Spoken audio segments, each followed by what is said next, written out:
네, 여러분 안녕하십니까. 뉴스와이드 시작하겠습니다. 윤석열 전 대통령이 잠시 전 구속영장 실질 심사를 받으러 법원으로 들어갔습니다. 이번이 두 번째죠. 오늘 법원 주변에는 2,000명이 넘는 경찰이 배치됐습니다. 지난 1월 서부지법 사태처럼 어처구니 없는 일이 다시는 일어나면 안 되겠죠. 윤 전 대통령은 1차 때와 마찬가지로 직접 변론에 나설 가능성이 있습니다. 1차 때는 심사가 6시 50분쯤 종료됐습니다. 심사가 끝나면 윤 전 대통령은 서울구치소로 이동해 결과를 기다리게 됩니다. 이곳에는 에어컨이 없다고 알려져 있습니다. 서초동에 있는 사저와 삼복더위에 에어컨이 없는 구치소의 차이는 꽤 크죠. 제가 확정되는 건 아니지만 구속이 피의자에게 어떤 의미가 있는지 보여주는 대목입니다. 오늘 법원의 현장 분위기와 윤 전 대통령이 출석하는 모습 영상으로 먼저 보겠습니다.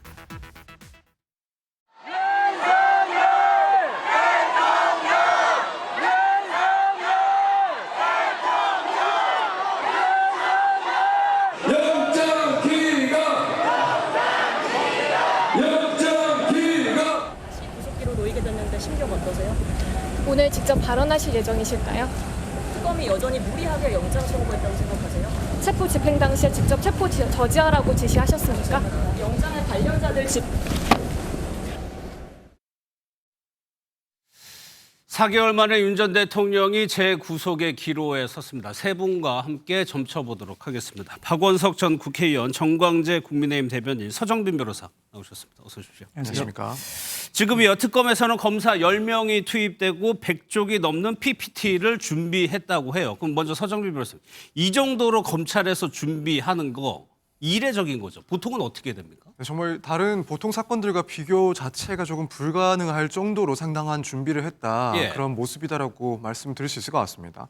이제 일반적인 경우에 이런 구속과 관련한 영장 실질 심사를 하게 되면 검찰 측에서 아예 출석을 안 하는 경우들이 대부분이긴 합니다. 아, 그래요? 네, 그렇습니다. 일단 이미 관련된 증거 기록, 그러니까 구속 영장을 청구하는 데 필요한 그런 기록들은 다 준비가 되어 있고 법원에 예. 접수를 시켜 놓기 때문에 굳이 이제 검사가 출석을 해서 이것을 설명한다든가 혹은 뭐 변호를 보고 또 반박을 한다든가 이런 모습은 사실 보기가 무척 힘듭니다. 그래서 예. 대부분은 뭐 검찰 측에서는 출석을 하지 않고 이제 피의자는 당연히 출석을 하고 또 예. 변호인이 함께 출석한 상태에서 이렇게 판사와 혹은 피의자 그리고 변호인 측이 이 사건을 심리하는 모습이 일반적이긴 합니다. 예. 그런데 이렇게 검사가 출석을 했다. 심지어는 이렇게 많은 숫자의 검사가 출석을 하고 이미 제출된 증거 기록 외에도 이런 혐의 사실 등을 입증하기 위해서 구속영장 청구의 사유를 인정받기 위해서 다수의 PPT까지 준비했다라는 예. 것은 다른 사건들과 비교할 수 없을 만큼 이 영장 재판에 있어서 상당히 심혈을 기울이고 있다. 이렇게 충분히 해석할 수 있을 것 같습니다. 그만큼 특검이 만반히 준비를 하고 있다는 건데, 그러면 지금 2시 15분에 들어갔단 말이에요. 그럼 심사가 시작이 됐다고 하고 있습니다. 지금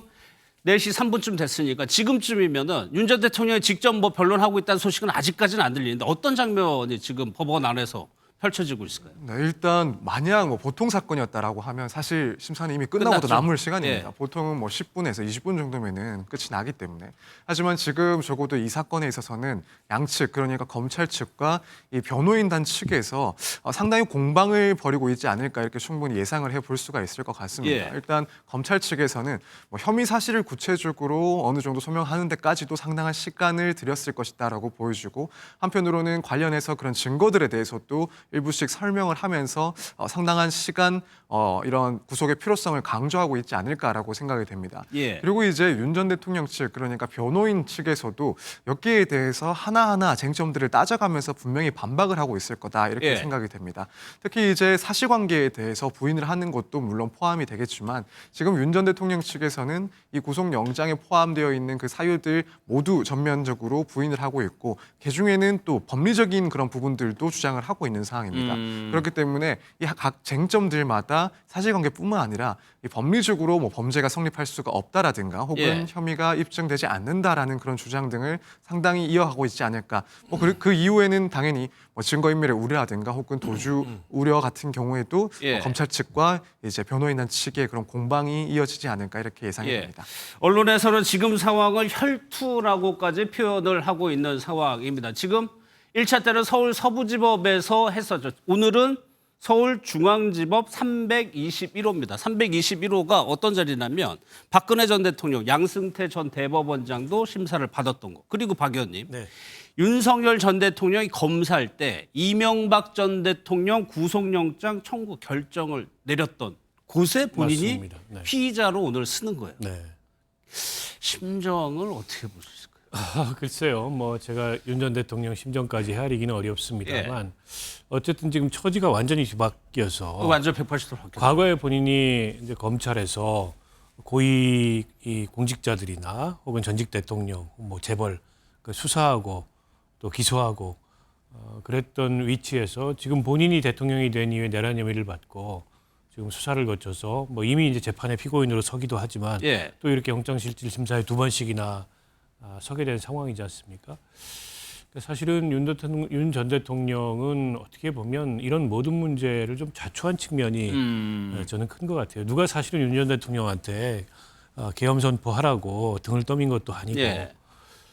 그런데 본인이 어쨌든 계엄 선포 요건이 되지 않는 상황에서 이 불법적인 비상계엄을 선포해서 급기야 탄핵되고 이렇게 형사 피고인이 되는 상황에 내몰렸는데 과연 윤 전 대통령이 지난 12월 3일 이후에 지금까지의 과정에 대해서 국민들 앞에 진심으로 좀 이 사과하고 예. 성찰하는 그런 마음을 갖고 있을까 혹은 그런 그 모습을 보였는가라는 측면에서 보면 이제 그렇지 않은 거죠. 예. 저는 그게 오늘 영장실질심사 과정에서도 어쨌든 고려 사항 중에 하나가 될 거라고 보고요. 특검에서도 뭐 16조 분량에 이르는 그 이 구속 필요성을 설명하면서 윤 대통령이 전혀 본인의 범죄에 대해서 인정하지도 않고 예. 또 형사사법 절차에 협조적이지도 않고 이대로라면 뭐 이 재범의 우려도 있고 심지어 뭐 도주의 우려도 있고 이런 자세히 내용들을 썼죠. 굉장히 자세하게 썼어요. 예. 저는 이제 그런 어떤 그 특검 쪽에 이런 신속한 영장 청구의 배경에도 윤 전 대통령이 본인이 전직 검찰총장으로서 법을 집행했던 그런 예. 경험을 갖고 있고 심지어 대한민국 법치의 최고위직이라고 할 수 있는 대통령직에 있었으면서도 법치주의를 부정하는 이런 태도 때문이 아닌가 싶습니다. 예. 사실 그런 점을 예. 좀 되돌아봐야 된다고 생각해요. 예, 1차 때 1월입니다. 그때를 한번 생각해 보면은 시위대가 아예 도로 안에 나와가지고 차량을 열어주는 형태로 해가지고 들어갈 정도로 윤 전 대통령을 지지하는 사람들이 많이 모였었습니다. 오늘도 모이긴 했지만 그 정도는 아니고 당시 정거제도 당시의 여론전을 생각해 보면 그때하고는 지금 많이 상황이 바뀌었단 말이에요. 상황은 굉장히 많이 다르죠. 예. 당시에는 탄핵이 되긴 했지만 현직 대통령 신분을 유지하고 있었고요. 또 하나는 그 공수처의 수사권을 두고 절차적 정당성과 관련해서 수긍하지 못하는 많은 국민들이 있었습니다. 당시에 뭐 여론을 환기시켜 보면 그 체포영장 발부가 적법한 것이냐 그거에 대해서 수긍하지 못하는 분들이 꽤 많았어요. 예. 현직 대통령이라는 신분 또 그때 당시에는 우리 정당의 소속이었죠. 그래서 현역 국회의원들이 가서 체포를 막는 그렇죠. 모습 예, 이런 예, 것도 예. 연출하기도 했지만 지금은 완벽한 그 자연인으로 돌아간 상태입니다. 현역 대통령 신분도 없고 우리 당의 당적도 없고요. 무엇보다 여론이 가장 많이 변했다고 봅니다. 지금 윤석열 전 대통령에 대한 특검 수사에 관해서 이것에 대한 절차적 문제를 제기하는 사람들, 이게 법적으로 문제가 있다라고 제기한 사람들은 정말 극소수로 줄었다고 생각하고요. 그리고 1월 그 서부지법 난동 사태를 겪으면서 당시 현장에서 이른바 부화내동했던 분들 있잖아요. 정말 그 뜨거운 마음에 여러 그 불적절한 행동을 했던 분들이 어떻게 됐습니까? 법적 절차에 따라서 굉장히 지금 고초를 겪고 있거든요. 예. 그런 점들을 고려한다면 오늘 뭐 구속영장이 발부된다고 해서 1월과 같은 사태는 발생하지 않는다고 저는 예상하는데 예. 설령 그렇게 생각하는 사람이 있다고 하더라도 그렇게 해서는 안 됩니다. 당시에 우리 사회가 받았던 충격이 정말 크거든요. 예. 법치주의가 자유민주주의의 근간이고 마지막 보루라고 하는데 법원을 그렇게 물리적 폭력을 행사해 가면서까지 난동을 부렸던 것, 그게 우리 그 사회에는 굉장히 큰 오랜 기간 트라우마로 남을 수도 있는 사안일 거라고 저는 생각합니다. 그래서요, 사장님께서 지금 경찰은 어제부터 해가지고 법원 주변에 경력들 상당히 많이 배치해서 만반의 준비를 다 하고 있습니다. 네, 그렇습니다. 지금 서울경찰청에서는 경력을 2천여 명 2,000명. 준비를 해놨고 차단 장비 같은 경우에도 충분히 350여 점 가까이 이제 준비를 해서 만에 하나 발생할 수 있는 그런 물리적 사태를 방지하기 위해서 최선을 다하고 있는 상황입니다. 지금 경찰에서 지금 발표를 하고 있기로는 혹여라도 이런 불법적인 행동이 있을 때는 무관용 원칙으로 대응을 하겠다. 이 서부지법대의 그 사태를 반면 교사 삼아서 캡사이신 등을 활용해서 즉시라도 검거할 수 있도록 하고 만약 현장에서 발생한 그런 범죄 혐의들에 대해서는 끝까지 추적을 하도록 하고 또 사법 조치를 할 예정이다. 이렇게 예. 강경하게 대처할 것임을 다시 한번 천명을 했습니다. 그래야죠. 지금 아마 법정 아래서는 특검과 변호인단이 치열하게 법리 논쟁을 벌이고 있을 것 같습니다. 여러 가지 쟁점들 저희가 뭐 저 시간에도 계속 짚어왔는데 일단은 핵심적인 것만 한번 보죠. 서 변호사님. 서 변호사께서 보시기에 이 부분이 구속을 가를 쟁점으로 보인다. 어떤 게 좀 있을까요? 일단 혐의 사실 중에서 중대성을 따지자면 개인적으로는 특수공무집행 방해 혐의가 여전히 가장 중대한 혐의다라고 생각을 하고 있습니다. 이제 결국 윤 전 대통령에 대한 체포영장의 집행 당시에 이 경호처 직원들을 통해서 이 영장 집행을 방해했다. 따라서 특수공무집행 방해 혐의죄가 문제가 되고 있는 건데 결국에는 법원에서 이제 적법하게 발행을 했던 그 영장에 대해 집행을 저지하는 것이기 때문에 이 대통령으로서 사법권에 대한 정면적인 도전이다라고 비춰질 수가 있어서 이 경우 가장 중대한 그런 혐의점으로 보지 않을까. 그래서 우선은 뭐 혐의만 보자면 이런 특수공무집행 방해 문제가 상당히 좀 중요하지 않나라고 개인적으로는 생각을 하고 있습니다. 예. 이제 그리고 또 하나를 생각을 해보자라고 한다면 뭐 허위공문서 작성 문제가 지금도 문제가 되고 있는데 이제 비상계엄 선포 이후에 계엄 선포문을 폐기를 했다. 또 사후에 계엄 선포문을 새로 작성을 하고 이것을 폐기했다. 그래서 이제 허위 공문서를 작성했다라는 등의 혐의가 지금 포함되어 있는 상황입니다. 예. 사실 이 점은 결국에는 뭐 혐의 내용 자체가 가볍다고는 볼 수 없지만은 결국에는 증거인멸의 그런 우려를 어느 정도 엿볼 수 있는 점이기 때문에 이 구속영장을 고민하는 데 있어서 좀 중요한 문제가 될 수 있다라고 생각합니다. 사실 뭐 다른 이야기들, 다른 그런 우려들은 이미 조금 과거에 발생했던 점을 두고 평가를 받고 있는 건데 예. 지금 말씀드린 이 허위 공문서 작성과 관련해서는 비교적 이제 최근까지도 그렇죠. 이제 논란이 되고 예. 있는 부분이긴 해서 그렇다면 이런 점들 증거인멸의 우려가 여전히 존재한다고 판단받을 수도 있다라는 생각이 들고 예. 그밖에 또 한 가지를 더 꼽자면 지금 이 윤 전 대통령과 관련된 그 측근들의 진술들이 계속 바뀌고 있다라는 점입니다. 예. 결국 윤 전 대통령 측의 변호인과 공통된 변호인이 함께 조사에 참여할 때는 윤 전 대통령에 유리한 듯한 그런 진술을 하고 또 만약 그 변호인이 참석하지 않을 때에는 뭔가 윤 전 대통령에 불리한 듯한 그런 진술을 한다. 이렇게 예. 진술이 바뀌고 있다는 점이 또 마찬가지로 비교적 최근에 이런 증거인멸의 우려를 조금 높이 평가할 수 있는 점이다라고 보여지기 때문에 예. 이 점 역시도 구속영장 발부를 결정하는 데 있어서 상당히 중요한 쟁점이 될 예. 것 같다 이렇게 서 보여집니다. 변호사님 뒷부분에 얘기한 부분이 이 부분일 겁니다. 아마 중요 참고인에 대한 위해 우려, 변호인단에 대한 얘기이고 그리고 이 범죄 소명과 관련해서는 특검에서는 국무회의 2분밖에 안 했다라고 보고 있고 사후에 계엄 선포문 작성이라든가 총기 사용 지시 여부 혐의를 그동안 좀 다져왔거든요. 네. 혐의가 일단 중대하다는 점을 일단 특검에서는 내세울 것 같아요. 그렇죠. 뭐 영장실질심사할 때 앞서 변호사님도 설명해 주셨지만 일단 범죄 혐의가 중대하냐, 예. 그 혐의가 소명되느냐, 도주 증거 인멸의 우려가 있느냐, 이 세 가지 측면을 볼 텐데요. 세 가지 측면 다 어쨌든 영장 발부가 충분할 만큼의 이제 혐의 소명도 이루어졌고 또 증거 인멸의 우려도 있다 이렇게 특검은 보는 것 같아요. 특히 그 동안에 윤석열 대통령이 어쨌든 그 체포영장 집행 저지한거나 혹은 비합헌 삭제한거나 등등 관련해서 전부 그 책임을 일선의 실무자들에게 돌렸지 예. 그에 대해서 본인은 아무것도 한 게 없다 이런 식의 태도를 취했는데 막상 이게 특검이 관련자들을 쭉 수사하다 보니까 그게 아니라는 게 지금 확인이 되고 있지 않습니까? 경호처에다가 비합헌 삭제도 직접 지시를 했고 예. 그리고 1차 체포영장 집행 당시에 결국에는 이제 무기 사용 지시라고도 볼 수 있는 그런 지시를 내렸다는 게 김성훈 경호처 차장을 통해서 확인이 됐고 실제 그 1차 체포영장 집행 이후에 일종의 소총을 들고 무력 시위하는 모습이 보였거든요. 결국 그게 이제 윤 대통령의 지시와 무관하지 않다고 봐서 충분히 중대한 혐의에 있어서 이제 이 범죄 혐의가 소명이 된다. 중대 범죄에 있어서 이런 판단을 내린 것 같고요. 결정적으로 윤 전 대통령을 구속시키지 않았을 경우에 예. 주요 증인이나 참고인들의 증언이 오염될 우려가 있다라는 점을 점이 특검이 이렇게 신속하게 영장 청구를 한 배경이 아닌가 싶습니다. 예. 특히 김성훈 경호처장 같은 경우에 알려지기로는 윤 전 대통령 변호인들이 입회해 있을 때의 진술과 그 사람들이 나간 다음에 진술이 180도 바뀌었다는 거예요. 예. 그 얘기는 얼마든지 윤 전 대통령이 전직 대통령의 지위를 이용해서 이제 관련 증인들이나 참고인들을 회유하거나 혹은 뭐 협박하거나 그럼으로써 증언을 오염시킬 우려가 있기 때문에 예. 구속이 필요하다. 이 점을 아마 집중적으로 오늘 영장실질심사에서 부각시키지 않을까 예. 이렇게 예상합니다. 그럼 서 변호사님 뭐 짧게 이 결과가 가장 궁금합니다. 이게 잠을 안 자고 기다리면 나을까 아니면 그냥 자고 아침에 확인하는 게 더 나을까요? 저도 사실 시간이 얼마나 걸릴지 구체적으로 예측하기 조금 힘든 것 예. 같긴 합니다. 일단 어느 정도 예상을 했을 때는 그래도 자정은 좀 넘겨야 되지 자정 않을까라고 넘겨서. 생각을 합니다. 네.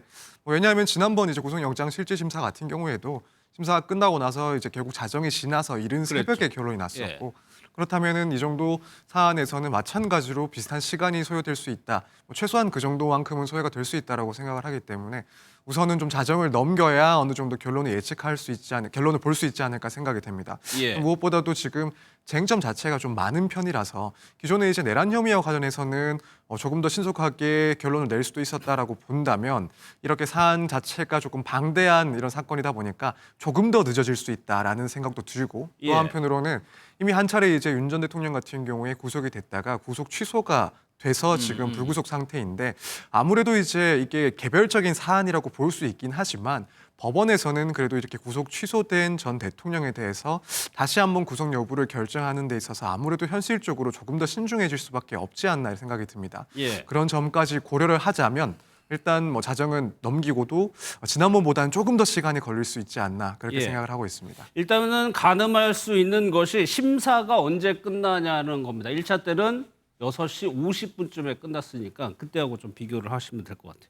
정관재님, 일단은 만약 뭐 결과에 따라서 만약에 영장이 기각된다고 하면은 일반적으로 언론에서는 동력에 상실했다. 치명타가 있다라고 해석을 해왔습니다. 그런데 지금 국민적 여론이 한번 영장이 기각됐다고 해가지고 그렇게 변할까 싶기도 하고요. 결과에 따라서 영향이 있을 거라고 보세요? 말씀하신 것처럼 그 객관적인 정황은 만약에 이번에 기각이 된다고 하더라도 특검은 계속해서 구속영장 청구할 겁니다. 가능성이 높죠. 다른 범죄 혐의와 관련해서도 청구할 수 있고요. 지금 법원이 만약에 발부하지 않는다면 미비한 점들을 보완해서 다시 구속영장을 청구하겠죠. 그래서 길게 본다면 아주 객관적인 정황은 윤석열 전 대통령에게 결코 유리한 상황은 아니죠. 예. 더군다나 내란 혐의와 관련한 재판도 계속 진행이 되고 있단 말이에요. 저는 오늘 법원에 출석하는 윤석열 전 대통령의 표정을 보면서 과거보다는 조금 어두운 표정을 읽었는데 만약에 이번에 구속영장이 발부되면요. 굉장히 오랜 기간 다시 나오기가 어려운 상황이 연출될 수도 있습니다. 이게 6개월간 구속영장이 유효하거든요. 예. 6개월 지나면 내년 초에는 내란 행위와 관련한 1심 재판 결과가 나오게 돼요. 예. 그래서 오늘 어쩌면 윤석열 전 대통령이 저는 대국민 메시지든 지지자들을 향해서든 예. 메시지를 낼 수도 있겠다라고 생각했는데 그냥 없었죠. 들여갔단 말이에요. 어쨌든 이번에 기각된다고 해서 윤석열 전 대통령이 한숨 돌리고 상황을 낙관하기에는 정황은 그렇게 유리한 편은 아니다. 이렇게 예. 말씀드릴 수밖에 없겠습니다. 일단 심사가 끝나면 윤 전 대통령은 어딘가로 가서 그 결과를 기다리는데 그 장소가 서울구치소입니다. 그런데 서울구치소가 어떤 환경을 가지고 있는지 박지원 의원이요 직접 경험해 본 거를 얘기한 내용이 있습니다. 한번 들어보겠습니다. 제가 서울구치소에서 3년 살아봤는데 에어컨이 없어요. 엄청나게 더운데 천장에 자꾸만 선풍기 하나가 뱅뱅뱅 돌아가고 시간 되면 또 꺼져요. 잘 수가 없으니까 같이 붙어있는 화장실에 가서 밤낮 물 떠가지고 하는데 또 그렇게 쫙쫙 기얹으면 교도관이 시끄러워. 하지 말라고. 당해봐야 돼. 저희가 이제 그래픽으로 한번 구성을 해보긴 했는데 독방의 내부 모습입니다. 일단은 이렇게 돼 있다는 거고 주 1회 샤워. 근데 지금은 윤 전 대통령이 대기하는 거니까 이게 딱 맞아들이지는 않을 수도 있어요. 그런데 설 변호사님, 구치소에 에어컨이 없습니까? 네, 없습니다. 이제 사실 몇 년 전에 한번 이 구치소에 에어컨을 설치하는 것을 반대한다라는 그런 네티즌들 글이 올라온 적이 있었습니다. 예. 이제 물론 법무부에서는 해당 내용을 검토한 적이 없다라고 하긴 했었는데 당시에 여기에 대해서 어쨌든 그런 네티즌들의 찬반 논란이 상당히 컸었고요. 또 그때는 반대하는 입장이 매우 컸었습니다. 이제 아무래도 네티즌들 혹은 국민들 입장에서는 이제 범죄를 저질러서 그 책임을 지고 있는 이런 사람들에 대해서 세금을 통해서 이런 냉방 시설까지 마련해 주는 것은 부당하다라는 그런 인식이 상당히 강했던 것 같습니다. 예. 일단 뭐 법무부에서 또 구체적인 검토가 어디까지 있었는지는 모르겠습니다만 뭐 당연히 첫 번째로는 이런 시설에 냉방 시설을 설비하는 그런 예산 문제가 있을 것이고 또 한편으로는 앞서 말씀드린 그런 여론들 그러니까 이런 뭐 피고인이나 혹은 피의자를 위해서 이런 냉방 시설에 돈을 투입하는 것은 타당하지 않다라는 그런 여론까지도 좀 고민을 해 오지 않았을까 생각이 예. 됩니다. 그런데 인치하는 거하고 그러니까 잠시 대기하는 거하고 수감되는 건 다르죠? 다른가요? 네, 그렇습니다. 일단 지금 상황에서는 네. 이 구속영장 발부 여부가 결정되지 않은 상황이고 일단 대기하는 곳에서 이제 머무른다라고 보시면 됩니다. 그래서 예. 사실 지난번 같은 경우에도 별도의 공간을 조금 마련을 해서 거기서 이제 윤 전 대통령이 잠시 머물렀었고요.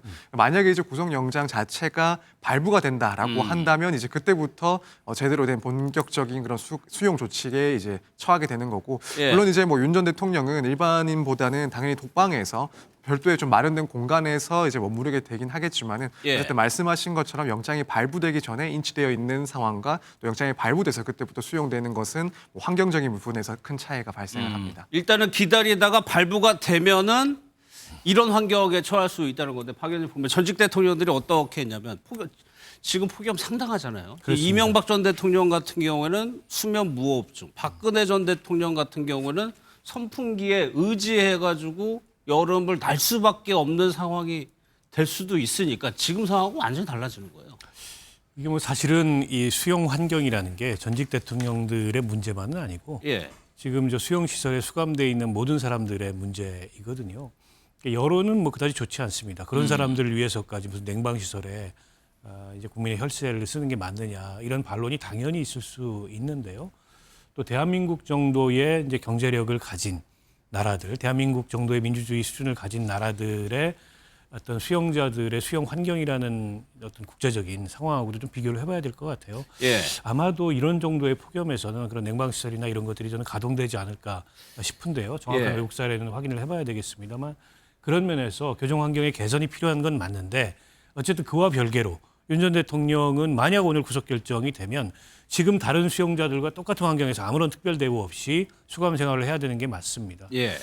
그러니까 지난번 구속됐을 때는 탄핵 소추는 됐지만 아직 탄핵 이 헌재에서 결정이 내려지지 않아서 현직 대통령 신분이었습니다. 그랬죠. 때문에 일종의 이제 특별 대우가 있었죠. 그리고 경호 인력들이 구치소 안에서 대기하면서 맞아요. 예, 경호를 예, 했어요. 예. 근데 이번에는 만약 구속 결정이 되면 이제 경호권이 교정국으로 법무부 교정국 본부로 넘어가게 됩니다. 그래서 더 이상 이제 경호처가 윤 대통령을 경호하지 않습니다. 구치소 시설 내에서는 예. 상황이 이제 180도 달라지는 거고요. 또 이제 수감 환경도 다른 어떤 그 수용자들에 비해서 아무런 특별 대우 없이 지금 이 폭염 상태이긴 하지만 뭐 냉방 시설이나 이제 이런 게 있는 별도의 공간에서 머무르는 게 아니라 똑같은 공간에서 머무를 수밖에 없기 때문에 갑작스러운 환경의 변화가 이제 본인으로서도 굉장히 좀 당혹스럽고 불편할 수는 있다 이렇게 생각합니다. 예. 그래서 그럴까 정관장님 뭐 이런 사건이 터지면 그 구속만은 피하기 위해서 상당히 피자들이 애를 쓰죠. 뭐 제가 얘기를 듣기로는 재벌 2세들이요. 예. 한 번의 구속은 당할 수 있어도 두 번 구속은 당할 수 없다. 이런 얘기를 많이 한다고 그러더라고요. 그러니까 처음에 멋모르고 구속돼서 그 환경에 적응해서 살 수는 있지만 두 번째 다시 들어가는 상상만으로도 힘들다. 고통스럽다. 이런 얘기들을 많이 하는데 당연히 뭐 구속은 피하고 싶겠죠. 그러나 구속을 피하고 싶다고 해서 피할 수 있는 건 아니잖아요. 예. 결국에는 법원에서 판단을 할 텐데 저는 이 구속영장을 심사하는 판사분이 정말로 이거 어떤 정치적인 이해관계, 뭐 여론이나 이런 거를 따질 필요는 없다고 생각합니다. 본인이 갖고 있는 법과 원칙, 양심에 따라서 이 구속 사안이라면 구속하는 거고요. 그렇지 않다면 구속하지 않는 건데 예. 사실 지금 그 전체적인 재판의 흐름은 불구속 상태에서 재판이 가능한 경우가 그런 경우라면 불구속 재판을 하는 경우도 많이 있죠. 좀 결과는 한번 지켜봐야 할 거라고 생각합니다. 알겠습니다. 이르면 오늘 밤 아니면은 내일 새벽쯤이면 결과가 나올 것 같습니다. 지금 내란 특검에서는 이 구속영장 심사에 참여하고 있는데 동시에 수사도 박차를 가고 있습니다. 오늘은 누구를 불렀냐면 홍장원 전 국정원 1차장을 소환해서 조사를 하고 있습니다. 홍 전 차장은 어떤 인물이었는지 뭐 다들 아실 텐데 과거 영상 한번 좀 보도록 하겠습니다. 저 대통령 좋아했습니다. 시키는 거 다 하고 싶었습니다. 근데 그 명단을 보니까 그거는 안 되겠더라고요. 예를 들어서 위원장님 집에 가셔서 편안하게 가족들하고 저녁 식사하고 TV 보시는데 방첩사 수사관과 국정원 조사관들이 뛰어들어서 수갑 채워서 벙커에 갖다 넣었다. 대한민국이 그러면 안 되는 거 아닙니까? 그런 게 매일매일 일어나는 나라가 하나 있습니다. 어디? 평양. 그런 일을 매일매일 하는 기관 어디? 북한 보위부. 싹 다 잡아들여를 어떤 의미로 이해하셨습니까? 말뜻 그대로 이해했습니다. 한 반 정도 적다가 추가로 적지 않았고 나중에 나름대로 좀 약간 기억을 회복해서 적어보니까 한 14명, 16명 정도가 됐나? 그렇게 기억하고 있습니다. 예. 박 의원님, 먼저요. 지금 내란 혐의 지금 재판 진행 중이고 구속영장 심사하고 있어요. 그런데 이 상황에서 홍장원 차장을 불렀다는 거는 어떤 의미가 있다고 보세요? 뭐 좀 전에 이제 홍 전 차장이 헌재에서나 국회에서 네. 이제 증언한 내용처럼 당시에 윤 전 대통령이 직접 전화해서 싹 다 잡아들여라라고 얘기하고 방첩사 지원해라. 근데 방첩사령관한테 전화를 해봤더니 방첩사령관이 정치인들 명단을 특히 국회의장, 뭐 당시에 이재명 야당 대표, 그다음에 한동훈 여당 대표 이름을 줄줄이 부르면서 그렇게 이제 체포 지시를 하길래 본인이 적다 말았다 이건 아니라고 생각해서 이 대목에 대한 조사를 하기 위해서 홍장원 차장을 부른 게 아닌가 싶은데요.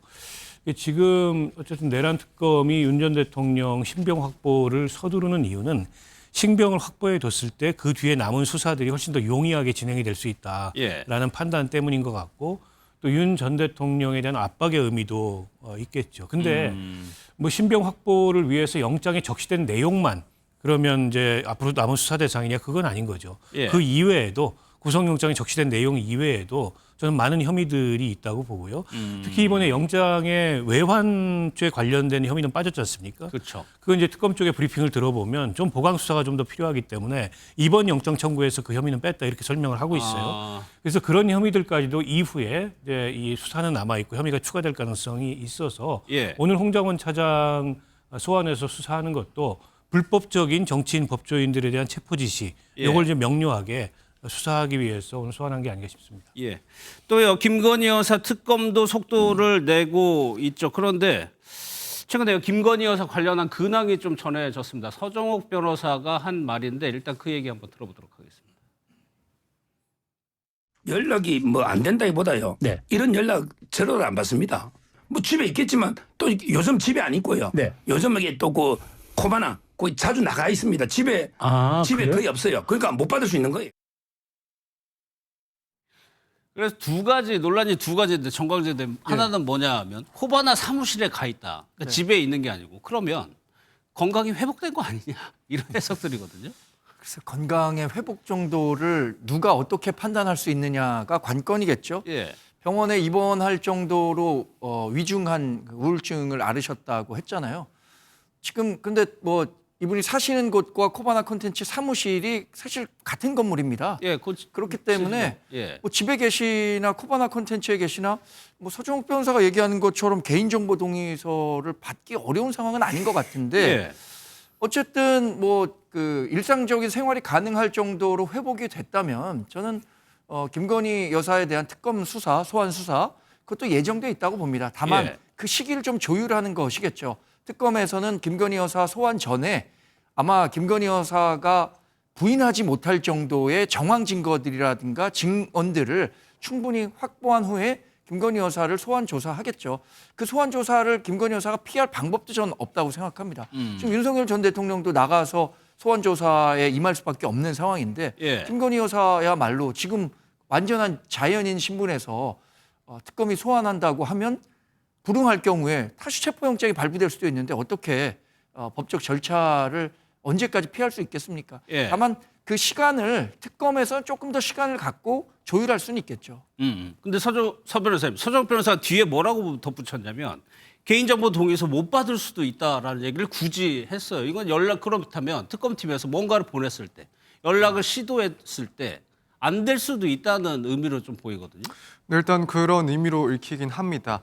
이제 그렇게 되면 사실 문제가 될 수 있는 것이 이렇게 피의자로 지적이 되어 있는 그런 당사자가 연락이 되지 않는다. 예. 특히 이제 소환 조사를 위해서 통지를 하고 있는데 연락처에 연락이 되지 않는다라고 한다면 결국에는 그 소환에 불응할 우려, 그러니까 수사에 불응할 우려가 있다라고 판단을 받게 될 수밖에 없습니다. 그래서 만약 연락이 되지 않는 시간이 계속 길어진다. 라고 한다면 사실 그때 가서는 다시 특검에서 이제 고민할 수 있는 것은 일단 조사를 진행하기 위해서 체포영장을 검토할 수가 있습니다. 그리고 실제로 연락이 안 된 것들이 사실이라고 한다면 아무래도 영장 발부 가능성이 높아지기 때문에 현 시점에서는 뭐 예상할 수는 없습니다만 그래도 추후에 특검이 조사를 시도하려고 할 때 그때는 어느 정도 이제 소통이 되지 않을까 이렇게 전망을 예. 하고 있습니다. 지금 뭐 주변 인물 뭐 압수수색한다는 얘기, 뭐 출국 금지, 그러니까 윤 전 대통령 내란 특검이 윤 전 대통령에게 했던 그 수순 그대로를 밟아갈 수도 있을 것 같아요. 김건희 여사에 대해서. 그럴 가능성이 있고요. 지금 워낙에 그 특검에서 들여다보기는 혐의가 많은 데다가 이게 이제 더 늘어날 수도 있지 않습니까? 예. 그리고 관련자도 굉장히 많습니다.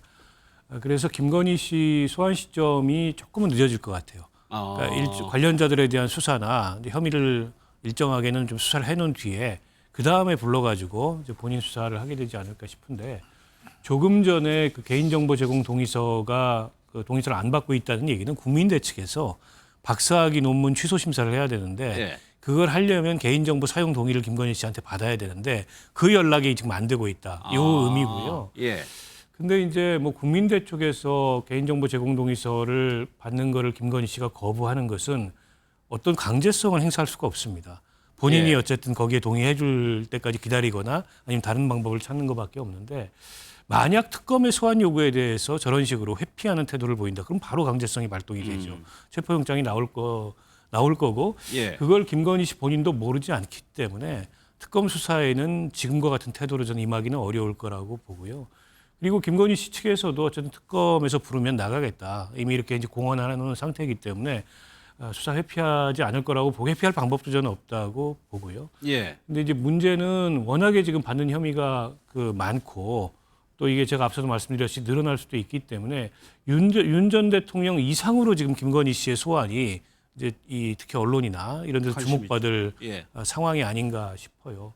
그러니까 그 얘기는 김건희 씨도 통상에 이제 이 형사사법 그 관례에서 부부를 동시에 구속시키지 않는 예. 이런 이제 관례들이 있는데 그걸 깨고 김건희 씨에게도 구속영장이 청구될 가능성이 매우 높다. 저는 그렇게 보입니다. 알겠습니다. 어제 윤상현 의원에 대해서 압수수색을 했었죠. 그동안 국민의힘에서는 특검 수사에 대해서 큰 반응을 보이지 않았지만 이 부분에 대해서는 송원석 비대위원장이 정치 보복이라고 강하게 얘기했었죠. 그 모습을 한번 보겠습니다.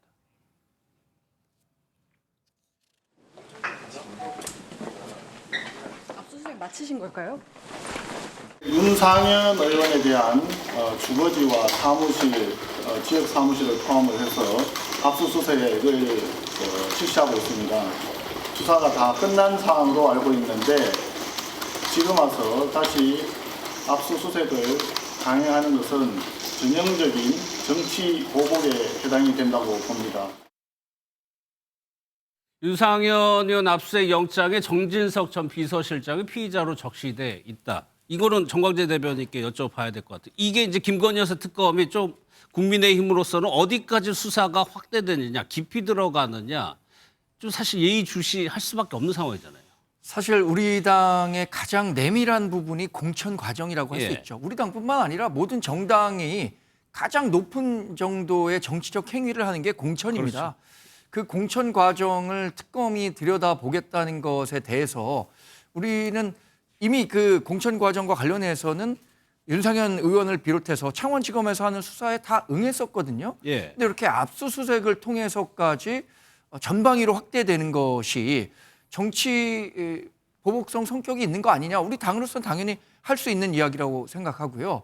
당시의 공천 과정을 놓고 보면 윤상현 전 의원이 공천관리위원장을 맡고 있었죠. 그런데 그 당시에 윤석열 전 대통령은 기자회견 과정에서 정진석 비서실장이 공천관리위원장인 줄 알고 있었다. 이런 얘기를 하면서 전체적으로 본인이 개입하지 않았다는 얘기를 하고 있는 건데, 근데 정황만 놓고 본다면 지금 뭐 여러 특검 조사나 그 전에 있었던 검찰 조사, 명태균 씨의 증언 이런 것들을 고려한다면 김건희 여사가 윤석열 전 대통령을 통해서 공천에 일정 정도 영향을 주려고 했던 것 아니냐라고 의심해 볼 만한 부분이 충분히 있는 거죠. 예. 저는 그래서 특검이 이 사안을 들여다보되 그 고도의 정치 행위에 대해서 실제로 우리 당이 원래도 김영선 전 의원에 대해서 공천을 주려고 했던 건지, 아니면 주려고 했는데 여러 잡음이 있어서 윤석열 전 대통령의 외압에 의해서 바뀐 건지, 이런 그 과정을 어떻게 특검이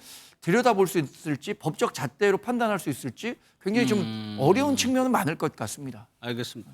근데 대통령이 공천 개입을 처벌했던 전례가 있잖아요. 박근혜 전 대통령이 이 20대 총선 때 네. 이른바 이제 진박 공천 과정에서 영향력을 행사하려고 했던 것이 나중에 박근혜 특검에서 어쨌든 그 이 선거 개입 혐의로 기소가 돼서 징역 2년을 받았어요. 예. 전례가 없는 게 아니고 정치적 중립 의무가 있는 대통령이 정당의 공천에 개입하는 건 명백한 불법이라는 전례가 있습니다. 그런데다가 너무 사안이 명백해. 윤 전 대통령의 육성을 우리가 들었지 않습니까? 김영선 고생도 많이 했고 주라고 하는데 당에서 예. 말이 많대. 내가 뭐 상현이한테 다시 전화할게. 공관위원장이니까. 나왔잖아요. 근데 이걸 가지고 무슨 뭐 정치보복이라는 거 이치가 안 맞는 게, 여야 간에 충돌이 있었거나 쟁점이 됐던 사안 혹은 그 당사자에 대해서 수사를 하는 거라면 뭐 그렇게 얘기할 수도 있으나, 예. 이거는 그 당시 여당 어쨌든 국민의힘 내부에 공천 문제로 이제 이른바 이제 불법 공천이 드러난 건데, 그에 대해서 야당 의원은 어떤 경우에도 수사를 받지 말아야 되나요? 그 자체가 제가 보기에는 대단히 특권을 주장하는 거고, 여기서 안 그칠 겁니다. 저는 국민의힘 당사 압수수색도 머지않아 이루어질 가능성이 매우 높다고 봐요. 예. 국민의힘은 지금 그걸 걱정해야 될 때입니다. 알겠습니다. 그러면 정치권 소식도 살펴보도록 하겠습니다. 방금 전에요, 대통령실이 다음 주 국무회의부터 이진숙 방통위원장은 배석하지 않는다고 밝혔습니다. 일단 강유정 대변인의 발언을 한번 들어보도록 하겠습니다. 다음 주 국무회의부터 현직 방통위원장은 국무회의에 배석하지 않습니다.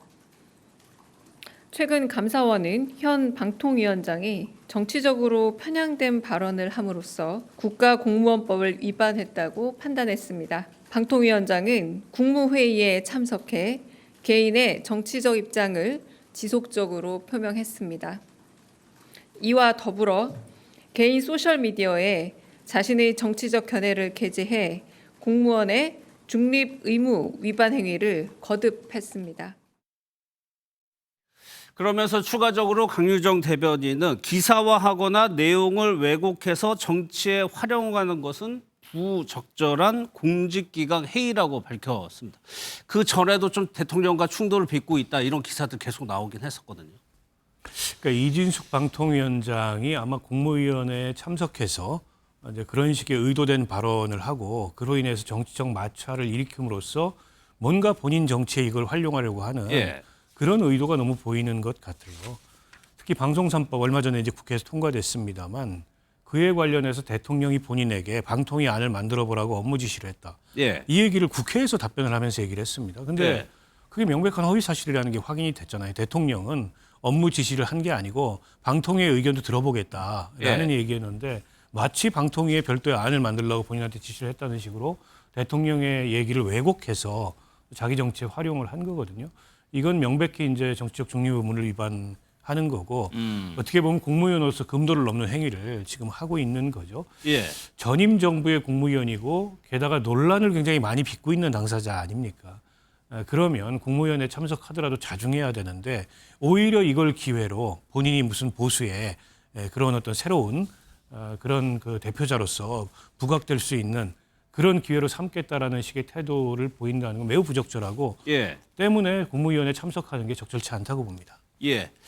그래가지고 어제는 이런 일도 있었다는 겁니다. 이제 회의가 이제 끝나갈 무렵이었던 것 같아요. 이진숙 위원장이 이제 한 말씀 드리겠다고 얘기를 하니까 이제 대통령이 이제 만류를 합니다. 하지 말라고. 근데 끝까지 좀 뭔가를 얘기하려는 이런 장면들이 어제 연출이 됐고, 또 박 의원께서 지적하신 것처럼 대통령이 지시를 한 거냐, 의견을 물은 거냐를 두고도 논란이 있었는데, 일단 정말 이준숙 위원장은 지시를 한 건가 의견을 물은 건가 무슨 차이가 있느냐라고 항변을 했습니다. SNS에. 자, 이것을 지시하는 사람과 그것을 받아들이는 사람이 어떻게 해석할 것인가 상당한 차이가 있다고 봅니다. 예를 들어서 지금 그 관건이 되는 게 방송 3법과 관련한 내용이잖아요. 방송 3법을 지금 과방위에서 통과시켰고 이것에 대해서 야당은 반대하고 있습니다. 그러니까 우리 당은. 그럼 이것과 관련해서 방송 3법과 관련한 방통위 안이 무엇이냐, 의견을 개진해달라 이렇게 얘기했다는 거 아닙니까? 의견 개진과 지시를 헷갈렸다고 얘기를 하는 걸 보면 의견을 개진해달라라는 말을 의견을 개진해달라라는 지시를 받았다고 저는 국무위원은 당연히 대통령께서 말씀하신 거니까 그것을 지시를 받았다라고 얘기할 수 있을 것 같아요. 그것도 뭐 미리 얘기하려고 했었던 것이 아니라 본인이 국회 과방위 상임위에 가서 물어보니까 한 얘기 아닙니까?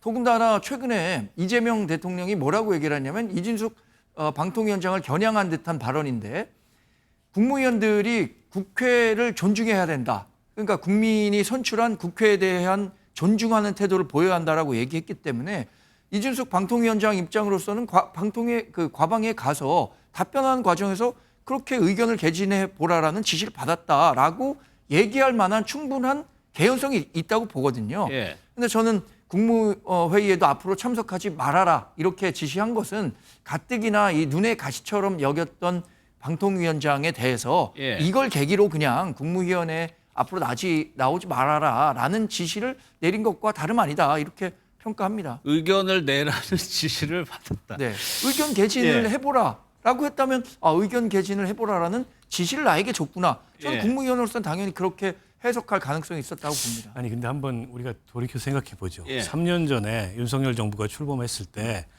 당시에 이제 국무위원회 전부 오지 마라. 이래가지고 문재인 정부 시절에 국무위원들 상당수의 국무위원 참석을 못하게 했었어요. 지금과 같은 이유가 있는 것도 아닙니다. 국무회의 석상에서 뭐 대통령한테 토를 단다거나 아니면 대통령 얘기를 왜곡해가지고 자기 입맛에 맞게 이렇게 대외적으로 무슨 언론 플레이를 한다거나 그런 일이 없었음에도 불구하고 딱딱 찍어서 누구는 오지 말라 이랬던 전례가 있습니다. 그러니까 정권이 바뀌었기 때문에 어쨌든 대통령이 국무위원들에 대해서 참석을 제한할 수 있다 이렇게 보고 당시에 넘어갔어요. 근데 지금 이제 이재명 대통령은 그런 것도 아니지 않습니까? 전임 정부의 국무위원들이 어쨌든 새로 국무위원들이 선임될 때까지 역할을 할 수 있도록 그 국무위원들과 함께 국무위원회를 원만하게 운영을 하고 있는데 거기다가 사사건건 초를 치는 방식으로 그것도 굉장히 어떻게 보면은 좀 뭐랄까요? 자기 정책을 이용하려는 그런 방식으로 국무위원회에 임하니까 그걸 가로막은 거죠. 저는 뭐 지극히 당연하다고 보고요. 그러니까 이준숙 위원장은 게다가 이것뿐만입니까? 수많은 논란을 그동안에 일으켰고 본인이 감사도 받고 있고 수사도 받고 있는 처지잖아요. 그럼 좀 자중해야죠. 오늘 대통령실에서는 이제 배석하지 않도록 하는 것은 이제 의장의 권한, 대통령의 권한이라고 설명을 했고요. 이게 이제 거기가 받아들여지면 이제 배석을 이제 통지를 안 하면 자연히 배석을 하지 않는 거라고 설명을 했습니다. 정치권 소식, 국민의힘 소식 좀 알아볼 텐데 혁신위원장 안철수 의원이 이제 사퇴를 했죠. 오늘 바로요. 윤희숙 원장을 새로운 혁신위원장에 임명을 했습니다. 과거 발언 한번 들어보겠습니다. 대통령의 심기를 살피며 2명의 당대표를 강제로 끌어내렸고 당대표 경선에 출마한 후보를 눌러앉히기 위해 수십 명의 국회의원들이 연판장을 돌리기까지 했습니다. 권력에 줄 서는 정치가 결국 계엄과 같은 처참한 결과를 낳았습니다. 국민의힘은 지금 깊이 뉘우치고 있습니다. 국민들께 진심으로 사죄드립니다. 보신 것처럼 어떻게 보면 국민의힘 내부에서 처음으로 계엄에 대해서 공개적으로 사과 발언을 한 인물이 윤희숙 위원장입니다. 정광재 대변인, 이틀 만인가요? 안철수 의원이 사퇴하고 곧바로 혁신위원장을 임명을 했어요. 속도가 좀 빠르긴 한데 실질적인 어떤 혁신의 결과를 낼 수 있을까에 대해서 의문이 좀 있긴 하거든요. 이제 앞으로의 진행 상황을 좀 봐야겠죠. 사실 안철수 의원이 혁신위원장을 이렇게 버리고 당대표에 출마할 것이라고 예상한 당내에 어떤 지도부도 없었습니다. 아, 없었어요? 굉장히 당황스러운 일이었죠. 예. 이 때문에 혁신위원회를 어떻게 할 것인가 이런 고민도 있었는데 기왕 혁신위원이 구성됐으니 그러면 새로운 혁신위원회를 모시고 혁신위원장을 모셔오겠다라고 했는데 그 주인공이 윤희숙 여의도 연구원장이 된 거고요. 예. 저는 굉장히 좋은 인사라고 봅니다. 왜냐하면 윤희숙 전 원장 같은 경우에는 계엄과 탄핵과 관련해서 상당히 자유로울 수 있는 인물이죠. 예. 그때 당시에는 뭐 정치인이긴 했지만 뭐 국회 표결이라든가 탄핵 과정에서 본인이 탄핵에 반대한다는 입장을 냈었던 것도 아니고 그리고 그동안 뭐 여러 가지 혁신과 쇄신의 이미지를 강조해 왔던 분이기 때문에 더군다나 잠깐이지만 국회의원 생활을 하면서 원내 생활도 했었기 때문에 우리 당에 대한 이해도 높아서 외부에 있는 사람을 모셔올 수 있었으면 좋았겠지만 그렇지 못할 바에는 이렇게 윤희숙 원장처럼 혁신적인 마인드를 갖고 또 정책과 관련해서 대단한 전문성을 갖고 있는 분이잖아요.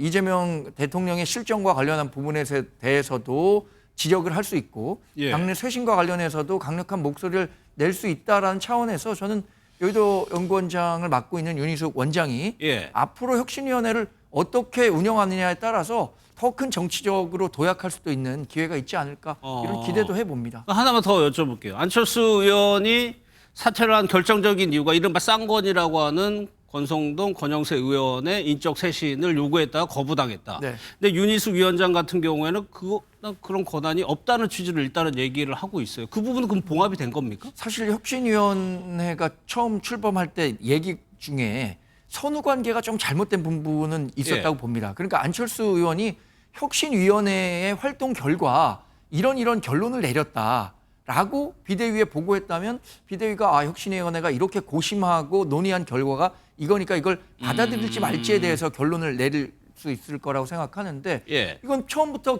2명은 아예 배제해버려야 된다라고 하니까 그것을 비대위원회에서 다 받아들이기는 어려웠을 것이라는 생각이 듭니다. 그래서 아마 윤희숙 혁신위원장도 그런 것이 아니라 어쨌든 혁신위원회 활동을 바탕으로 거기서 나온 그 결과물들을 비대위원회에 제출하겠다라는 쪽으로 얘기하신 내용이라고 봅니다. 그래서 안철수 의원 같은 경우에는 이제 이른바 정권을 두고 정권이 있어야 혁신을 할 수 있다고 얘기를 해왔죠. 그래서 윤희숙 위원장은 잘 안 될 거라는 취지로 얘기를 했고 여기에 대해서 윤희숙 위원장은 또 뭐라고 답을 했는지 한번 들어보겠습니다. 정권 주겠다고 이야기는 하지 않았지만 원래 혁신이라는 것이 정권을 안 가지면 혁신을 못 하거든요. 그렇죠. 혁신이 자체 그 정권을 주겠다는 것까지 사실은 다 포함이 돼 있는 그런 단어라고 생각합니다. 가장 큰 우려 사항이기도 합니다. 저와 지도부 모두 지금 대단히 절박한 상황이라고 인식하고 있습니다. 전권이냐 아니냐 이런 확인 작업이 저는 지금 필요 없다고 생각합니다. 전권을 미리 받고 안 받고의 문제가 중요하지 않다는 겁니다. 제 말씀은. 국민 눈높이에 맞는 혁신안을 제가 마련해서 그것을 제안했을 때 지도부가 받아들이지 않는다면 그러면 우리 당은 쓰러지는 수밖에 없습니다. 박 의원께서는 저 부분을 어떻게 보세요? 혁신이라는 게 쉬운 게 아니니까 정권을 부여받아야 그만큼 할 수 있다는 의견도 있는 거고 그거는 이제 비대위가 추인하고 의결하는 절차를 또 당에서는 가지고 있는 거고 정권이 있어야 된다고 보죠. 글쎄요. 뭐 전권 여부도 중요하겠지만 그러니까 지금 국민의힘의 송원석 비대위에서 말하자면 하고자 하는 혁신이 뭐냐 이게 되게 중요할 것 같은데 저는 안철수 위원장 전례를 봤을 때 그 혁신이라는 것은 친윤이 허락하는 혁신이다. 칸막이 쳐놓고 이 안에서만 안을 내봐. 이거일 가능성이 굉장히 높다는 거예요. 그게 가장 결정적으로 부딪힌 대목이 이른바 이제 인적청산 대목에서 부딪혔다고 보고요. 지금 뭐 인적청산 대상으로 지목됐던 두 분이 굉장히 흥분하잖아요. 안철수 위원장을 비난하면서. 근데 안철수 위원장이 그 두 분을 지목해서 공개적으로 이 사람들이 대상이라고 얘기한 적은 없어요. 우회적으로 그렇게 알려져 있는데 마치 이제 도둑이 재발절이듯이 그렇게 두 분이 발끈하고 있는데 이게 문제의 본질인 거죠. 근데 그것과 과연 윤희숙 위원장이 부딪힐 각오가 있는 거냐. 그리고 그걸 정면으로 제기할 그런 말하자면 이 혁신의 방향을 갖고 있는 거냐. 이런 점들이 앞으로 윤희숙 그 혁신위원장의 혁신이 성공할 가능성이 있는지 없는지에 저는 여부가 달려 있다고 보고요. 예. 만약 그냥 그 지금의 송원석 지도부가 요구하는 이른바 친윤이 허락한 혁신 예. 그 내에서 이런저런 구색 맞추기의 안을 내놓는다 그래서 무슨 의미가 있겠습니까? 이게 훨씬 구조적이에요. 지금 문제가 결국에는 TK 영남의 그 당대표가 누가 되고 대통령이 누가 되든 간에 예. 어쨌든 나만 안전하면 돼라는 식의 그런 일종의 이제 정치적 보신주의가 강하게 작동하고 그분들이 당의 주류가 돼 있는 이상 국민의힘은 바뀔 가능성이 저는 없다고 봐요. 예. 그것과 정면으로 부딪히지 않는 혁신은 그냥 저는 말뿐인 혁신이라고 보는데 예. 그 한계를 절감했기 때문에 안철수 위원장 시작도 하기 전에 저는 그만둔 거라고 보고 윤희숙 전 의원이 어떤 생각을 하고 있는지는 모르겠는데 그걸 정면으로 제기하지 않는 혁신이라는 건 크게 의미가 없다 이렇게 보입니다. 제가 하나만 더 하고 질문을 드릴게요. 네. 정원재 대표께. 친윤이 허락한 혁신이라는 표현을 박 의원께서 쓰셨는데 또 기득권 철폐, 기득권이라는 표현을 언론도 쓰고 오늘 보니까 홍전 시장도 썼어요. 그 부분을 할 수 있느냐 없느냐라고 보는 해석도 있는 건데 이것까지 포함해서 정광재 대변인은 어떻게 돼요? 네, 저는 그 윤희숙 혁신위원장이 지금은 권한이 상대적으로 적을 수 있습니다. 비대위원회의 의결을 받아야 혁신위원회가 내놓은 안이 발효가 되는 거니까요.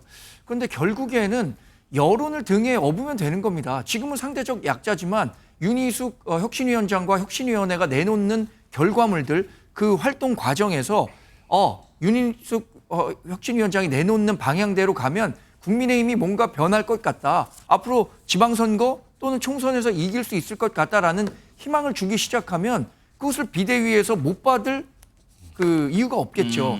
그래서 이게 이런 거랑 비슷한 겁니다. 지금 우리 예. 당이 소수 야당이잖아요. 예. 그 민주당은 다수의 의석을 가진 그 집권 여당입니다. 그럼 이런 갈등 과정에서 우리가 결국에는 기댈 수 있는 것은 우리 당이 주장하는 것이 맞다라는 국민 여론이에요. 예. 혁신위원장으로서도 마찬가지입니다. 혁신위원장이 내놓는 혁신 방안이 맞다라는 국민적인 호응을 받게 된다면 비대위원회도 그거 안 받을 방법이 없을 겁니다. 근데 그 방향으로 가야 된다고 생각합니다. 근데 그 지난 그 총선 직전에 있었던 인요한 혁신을 한번 돌이켜 보십시오. 총선 앞두고서 어쨌든 다선 중진들의 불출마 혹은 험지 출마 이거 국민적 지지 못 받았습니까?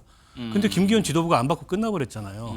그러니까 국민의힘의 상태가 예. 그런 뭐 국민의 여론, 그런 합리적인 그 지지층의 뭐 판단 이런 거를 받아들이고 수용하고 이런 상태가 아니라는 거예요. 예. 그래서 제가 보기에는 그런 그 국민의힘 내부의 고질적인 그 기득권을 무너뜨리지 않으면 예. 어떤 혁신도 불가능한 건데 과연 그것과 정면으로 대결할 수 있느냐. 그거를 지금 송원석 비대위가 수용할 거냐. 제가 보기에는 수용 안 할 생각이 너무 분명해요. 그렇기 때문에 안철수 의원이 그만둔 건데 그걸 수용하지 않는데 윤희숙 의원이 어떤 혁신을 하겠다는 건 잘 모르겠습니다. 그러니까 정리하면 두 가지 포인트인 것 같아요. 어떤 혁신안을 마련하느냐 그리고 그 혁신안을 비대위가 추인하느냐. 그걸 한번 보도록 하겠습니다. 정치권 소식은 여기서 마무리하고요. 북한 관련 소식으로 넘어가도록 하겠습니다.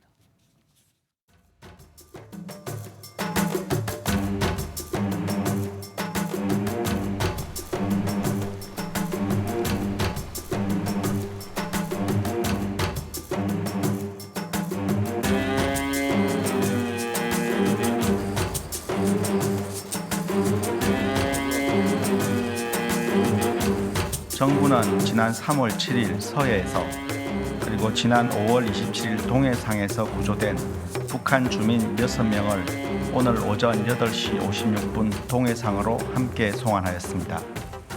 송환 시점에 북한 경비정이 인계 지점에 나와 있었으며 북한 선박이 자력으로 귀환하였습니다. 귀환에 대한 북한 주민의 자유 의사를 여러 차례 확인하고 관계기관과 협력하여 송환 전까지 북한 주민들을 안전하게 보호하였습니다.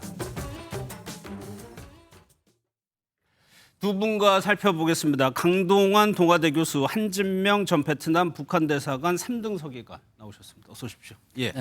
오늘 나온 소식부터 좀 살펴보겠습니다. 북한 주민 6명을 우리 정부가 북으로 송환을 했습니다. 그런데 무려 최대 넉 달이나 걸렸습니다. 송환하는데. 강 교수님 먼저요. 왜 이렇게 시간이 오래 걸린 겁니까? 네, 무엇보다 북한 당국이 호응하지 않았다라는 점이 가장 큰 이유인 것 같습니다. 이 북한 주민 6명은 지속적으로 북한에 돌아갈 것이다라고 의사를 밝혔는데요. 예. 우리 정부가 북한 당국에 당연히 연락을 했겠죠. 하지만 북한 당국은 거기에 대해서 응답하지 않았고 예. 급기야 이제 해상 송환이라는 이 방법까지 톡하게 되었는데요.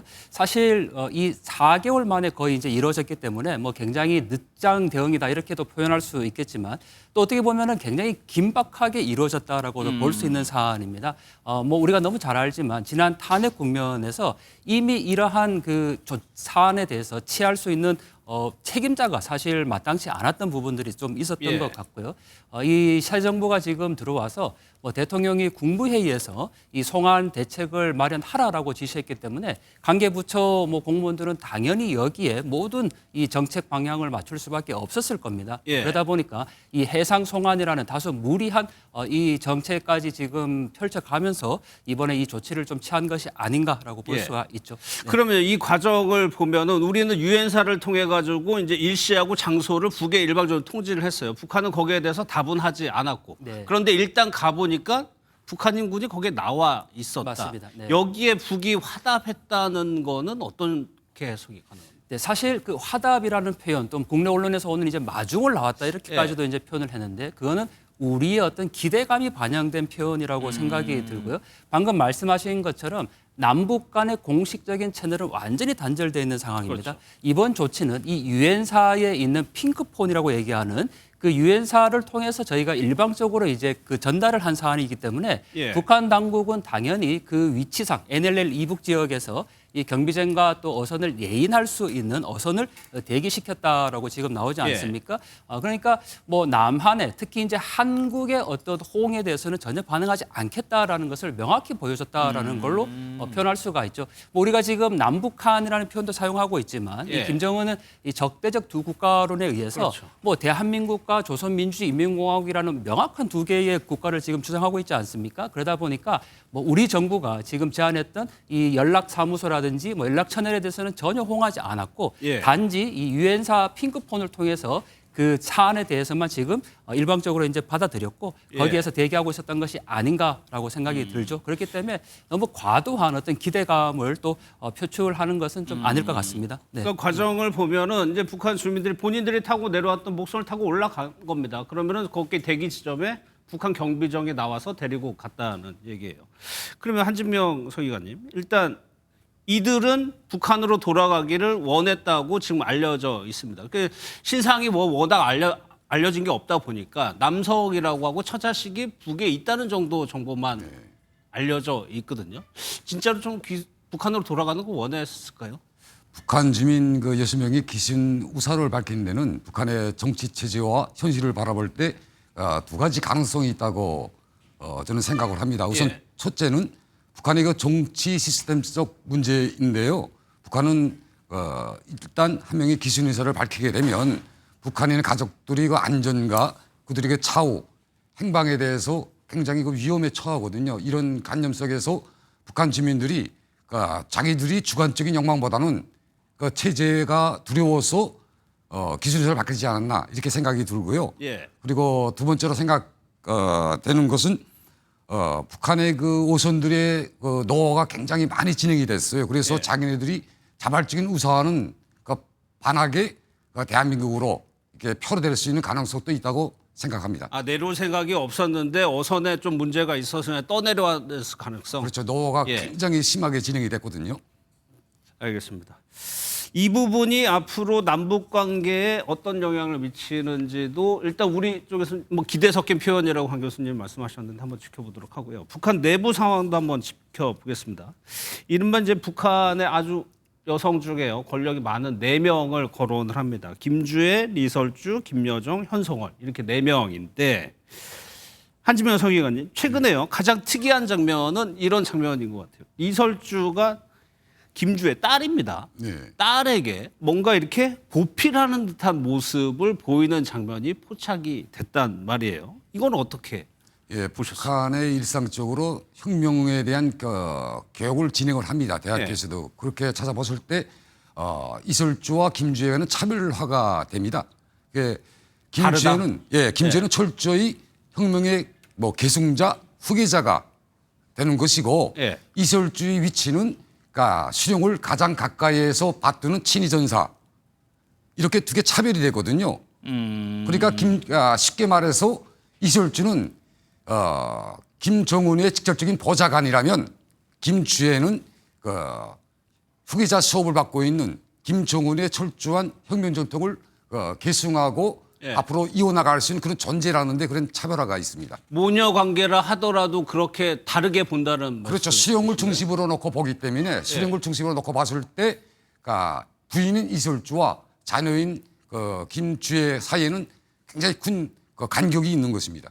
근데 강 교수 이게 왜 주목을 받느냐면 과거에 모녀에는 진짜 모녀 같은 모습을 보이려다가 최근에는 확연히 달라진 모습을 보였기 때문이거든요. 네, 맞습니다.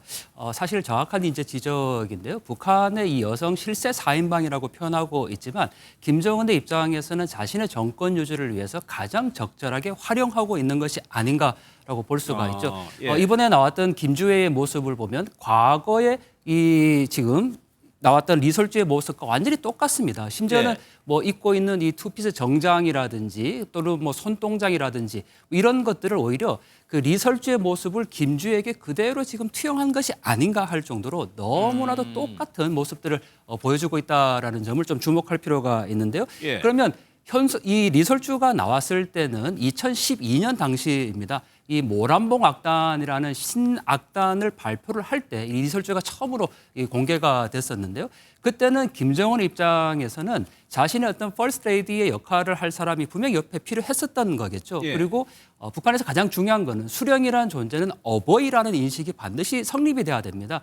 그런 점에서 본다면 김정은 옆에 어떤 아내로서 역할을 할 수 있는 이 리설주의 정치적 어떤 이용 가능성이 있었지만 이제 벌써 이제 16년이 지났지 않습니까? 14년 정도가 지났기 때문에 이 리설주의 역할은 이제 그 정도면 뭐 충분하다라고 판단할 수 있을 것 같고 오히려 이 김주애에게 보여지고 있는 어떤 후계자까지는 아니더라도 뭐 우리가 자꾸 김주애를 이제 4대 세습의 후계자다 이렇게 얘기를 하는데 그게 뭐 4대 세습의 후계자까지는 아니더라도 누군가가 만약에 특히 이제 김정은의 아들이 있다면 그 후계자의 길을 놓을 수 있는 하나의 그 앞선 어떤 연출의 의미로 이 김주애를 활용하고 있다라고 보여주는 거죠. 강 교수님도 후계자까지는 아직은 아니라고 맞습니다. 보시는군요. 저는 뭐 정확히 그 김주애가 후계자의 수업을 받고 있다라고 보지는 않고 오히려 김정은의 아들이 있다면 그 후계자를 위한 앞서 길을 놓는 정도의 역할을 지금 하는 거다. 왜냐하면 이 김주애는 결국은 백두혈통이지 않습니까? 그러니까 이렇게 퍼스트 레이디의 역할을 감당하고 있고 최근에는 뭐 외교 무대까지 지금 등장을 했단 말이죠. 그래서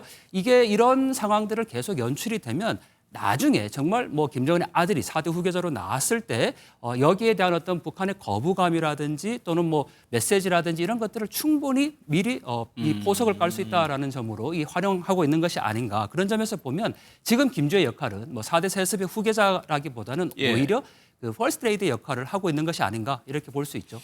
알겠습니다. 그러면 다음 인물이 이제 김여정 부부장입니다. 김여정 부부장 한국에 왔을 때 모습, 당시를 생각해 보면 거의 2인자처럼 인식이 되고 언론에서도 그렇게 다뤘죠. 그런데 저 사진을 한번 보면요. 저기 이제 김정은하고 김주애가 나오는 저 바깥에서 김여정 부부장이 서 있는 모습이 포착이 됐어요. 그러면 성 의원님, 이게 과거의 김여정을 생각하는 거하고 위상과 비교해 보면 많이 떨어진 거 아니냐 이런 추측이거든요. 제 개인적인 생각으로는 김여정이를 북한의 제2인자로 보기보다는 좀 임의의 장소에서 임의 시간에 김정은과 직접적으로 면담하고 대면할 수 있는 특수한 존재다. 이렇게 생각하는 게 더 나을 듯합니다. 개인적으로. 왜냐하면 그가 김정은의 동생이라는 이런 그 가족적 연관 때문에 그가 어떤 직위에 있든 북한에 넣어둔 노동당 간부들이나 함부로 김여정한테 주문할 수 없거든요. 그렇지만 김여정이는 임의의 순간에 김정은이가 파악할 수 있는 북한 내부의 모든 사정에 대해서 정은이를 만나서 주문하고 조언할 수 있는 그런 특수한 위치에 있는 존재다. 이렇게 파악하는 게 어렵답니다. 그럼 강 교수님 보시기에 어때요? 그동안에 북한의 최고 지도자의 형제자매들은 잘 노출이 안 됐었잖아요. 그럼 김여정의 역할은 지금에서는 어떻게 평가하세요? 김여정의 역할이 뭐 이렇게 강등됐다라든지 저는 예. 그렇게 보지 않고 방금 말씀 주신 것처럼 김여정은 항상 그 자리에 있었다라고 표현하는 게 맞을 것 같습니다. 김여정의 역할은 대남 관계를 주로 다루고 있다는 거죠. 지난 시기에 북한이 오물풍선을 보냈을 때 그 성명을 발표한 것도 바로 김여정이었습니다. 예. 그러니까 이번에 지금 이 원산 갈마지구 준공식장에 나타났을 때 이 핵심은 바로 여기에 지금 누가 참여했냐라는 건데요. 이 원산 갈마지구 준공식장에 예를 들면 러시아 대사도 참석을 합니다.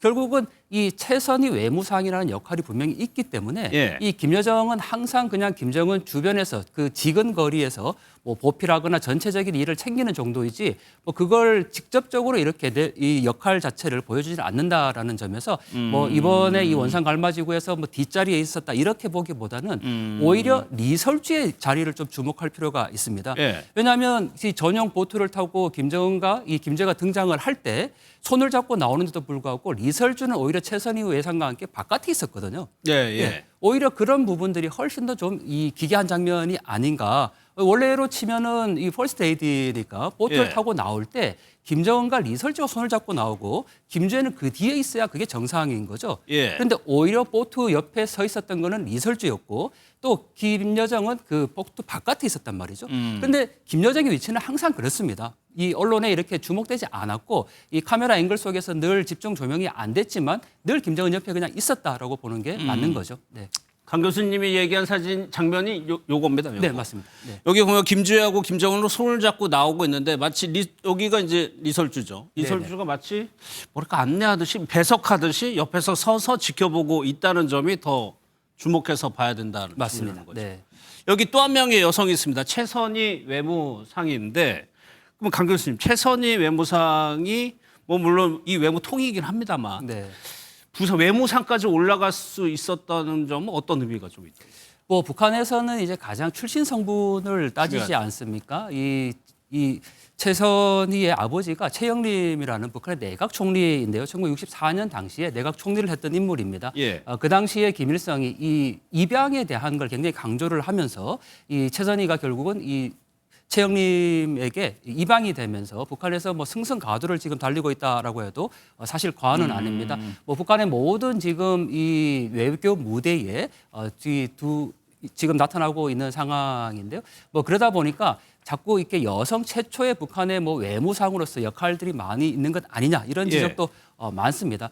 그런 점에서 본다면 뭐 최선희의 어떤 이 역할 비중이 굉장히 높아지고 있는 것을 볼 수가 있는데 지금 보시는 장면에서 보면요. 지금 그 최선희가 앉아 있고 오히려 김여정은 이제 바깥에 있다 이렇게 이제 표현하지 않습니까? 그런데 그거를 어떤 김여정의 뭐 역할이 낮아졌기 때문이라기보다는 앞서 제가 잠시 지적했지만 저 원산 갈마지구에 지금 준공식장에 누가 초대가 됐냐면 마체고라 러시아 대사가 초청이 된 겁니다. 그리고 이 원산 갈마지구의 대부분의 관광객의 초점은 지금 러시아 관광객의 초점을 맞춘 거거든요. 그러다 보니까 결국은 최선희 외무상, 그다음에 외무상이 와야 되죠. 그렇죠. 예. 그리고 저 자리에 지금 박혜성 내각 총리가 앉아 있는데 그런 실무적인 어떤 일을 하기 위한 자리다 보니까 저렇게 앉아 있는 거지. 저게 결코 가족 모임이 아니란 말이죠. 그런 점에서 뭐 김여정이 왜 저 자리에 앉지 않았냐 이렇게 보는 거는 좀 무리한 이 표현이지 않을까라고 생각이 됩니다.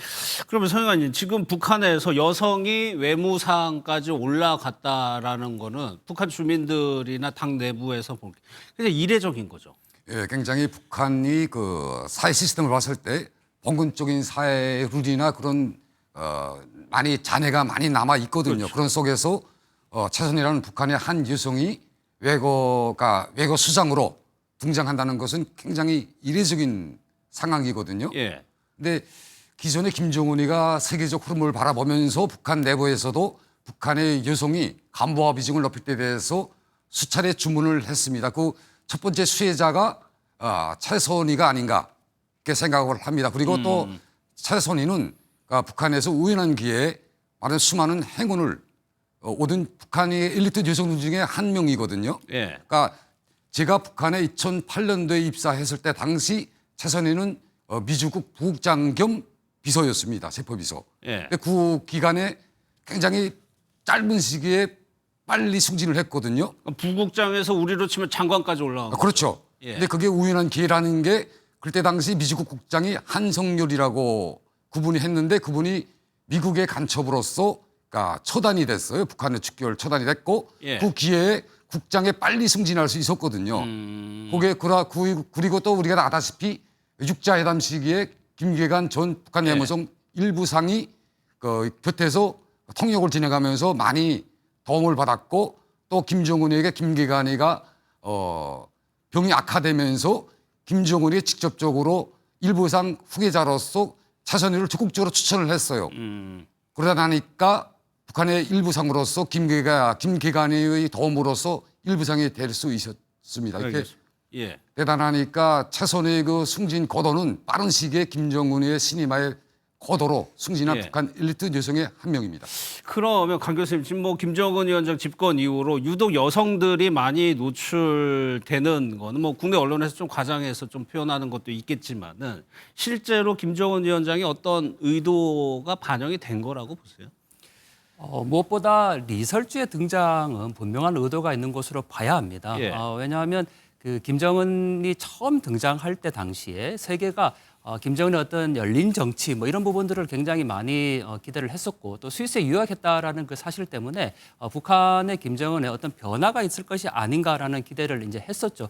그런 점에서 보면 리설주가 퍼스트 레이디로 왜냐하면 김정일 시대에는 퍼스트 레이디가 없었지 않습니까? 예. 그런 점에서 이 정상 국가라는 이미지를 보여주는 차원에서는 리설주는 굉장히 좋은 이미지 정치를 활용할 수 있었던 카드였죠. 하지만 지금은 그 효용 가치가 이제 어느 정도 뭐 떨어진 것으로 판단하지 않았을까 이렇게 이제 볼 수가 있을 것 같고 예. 또 지금은 뭐 여성 정치라고 자꾸 얘기를 하는데 북한의 2인자라는 개념을 우리가 자꾸 써서는 안 될 것 같습니다. 뭐 절대 수령의 독재 정권이 있는 뭐 북한에서 뭐 김여정이 동생이라고 해서 2인자다 이렇게 표현하는 것도 좀 맞지 않을 것 같고 예. 또 그렇다고 뭐 리설주와 지금 김여정, 김주애가 또 현송월까지 이렇게 4인방의 여성 체제로 뭐 돌아간다 이렇게 보는 것도 좀 무리가 있는 것이 아닌가. 그래서 예. 이 리설주는 분명하게 어떤 의도가 있었지만 그 이후에 지금 뭐 김여정이나 현송월 또 김주애는 그냥 각자의 역할대로 그 김정은의 어떤 이미지 정치를 만드는 하나의 부속물처럼 그렇게 이용되고 있는 것이 아닌가라고 예. 보여집니다. 북한은 뭐 거의 절대 권력이니까요. 최고 지도자. 마지막으로 그러면 석 의원님, 현송월 예전에도 많이 노출됐었죠. 지금은 좀 어느 위치라고 좀 봐야 될까요? 교수님께서 말씀하신 것 같이 북한에서는 그 자기 직무에 충실한다고 생각을 합니다. 그러니까 현송월의 직무를 보게 되면 북한 노동당 선전선동부에 있거든요. 예. 선전선동부가 북한 내부에서 어떤 역할을 하고 있는가 그거에 대해서 이야기 드리게 되면 첫째가 북한 수령의 위대성 선전이거든요. 그러니까 현송월이는 자기 지위와 위치에서 김정은의 가까이에서 김정은의 안전과 편의 보장을 위한 자기 직무 수행을 하고 있다. 이렇게 생각을 합니다. 알겠습니다. 북한 관련 소식은 여기서 마무리하도록 하고요. 이제 사건 사고 소식으로 넘어가도록 하겠습니다. 멤버들한테는 진지하게 먼저 하고 싶은 얘기가 좀 있어가지고. 진지하게?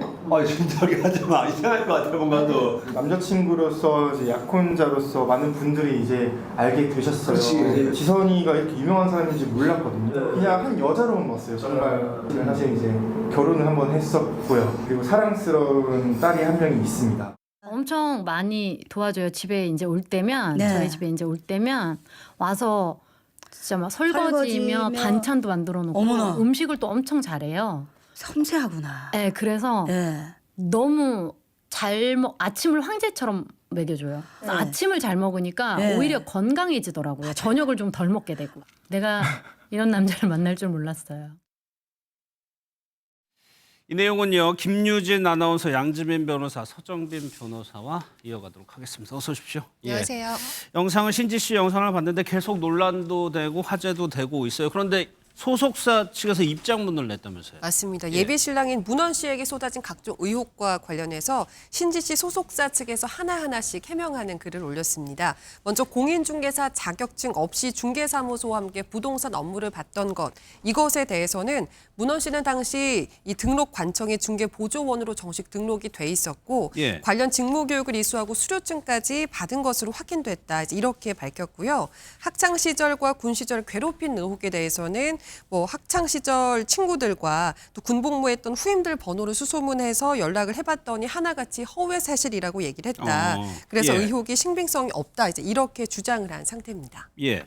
그런데 또 하나가요. 좀 낯선데 저한테는. 네. 이 합의 이혼서를 공개했다면서요? 네, 맞습니다. 이게 또 양다리 등 전 배우자 관련한 의혹이 계속 이제 커지니까 예. 전 배우자와의 관계가 원만하게 마무리됐다. 이제 이혼할 때 불미스러운 사유가 없었다. 이제 이런 것을 증명하기 위한 조치로 풀이가 됩니다. 예. 또 소속사는 문헌 씨와 관련해서 어떤 허위 사실을 유포하거나 또 명예를 훼손시키는 행위에 대해서 법적 대응을 검토할 수 있다면서 앞으로 각종 의혹에 대해서 좀 예. 강경하게 대응할 것임을 예고하기도 했습니다. 실제로 이런 문서가 있나 봅니다. 여기 보면은 인천 가정법원 부천지원으로 해가지고 합의 이혼 의사 확인 신청이라고 돼 있는데 양질 변호사 이런 원래 문건이 띄려고 하면 뜰 수 있나 봐요?